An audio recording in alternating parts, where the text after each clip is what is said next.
We'd like to welcome all of you to Los Angeles, where the local time here is a few minutes before 10 a.m.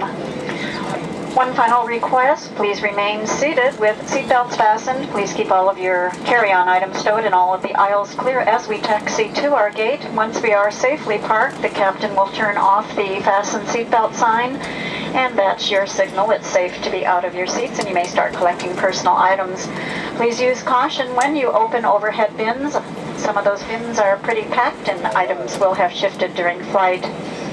A customer service agent will be awaiting our flight and will be available at the end of the jetway if you have any questions regarding connections or baggage claim.